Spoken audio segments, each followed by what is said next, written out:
অনেক টাকা খরচা করছি, অনেক ডাক্তার আগরতলা পুরা মোটামুটি ডাক্তারের কাছে গেছি, আমার সব প্র্যাকটিশন আছে, কিন্তু ওখানে আমার মেয়ে লেফটিং করতে গেলে সব কিছুই তার লিকুইড দিয়ে করার লাগে, কিন্তু খাইতে পারে সব কিছু অনেক 10 লাখ 8-9 লাখ টাকা খরচা হয়ে গেছে আমার মায়ের তেলে। গাড়ি বেলা তোলে লকডাউন অবস্থায় সময় আমি সব কিছু সকালে যাই বিকেলে আই, এরকম 2-3 বার। ওখান আমার মায়েরও যদি গভর্নমেন্ট মাননীয় মুখ্যমন্ত্রী যদি সাহায্য করে খুব ভালো হলো।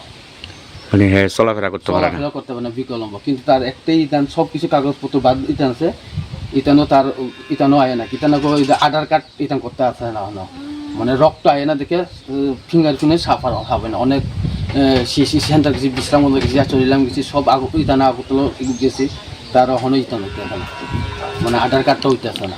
তো সরকারি সাহায্য চাইতেছে। সরকারি আমার সাহায্য করে খুব ভালো। নাম কি আপনার মেয়ে? আমার মেয়ের নাম আয়শা দেববর্মা। তোমার নাম? আমার নাম ফিরোজ দেববর্মা। এই জায়গাটার নাম কি? এই যাবার নাম গগন কুপুরা ভাড়া, কোন? চিকনছড়া ভিলেজ। তো তুলে স্কুল ভর্তি হয়েছে না?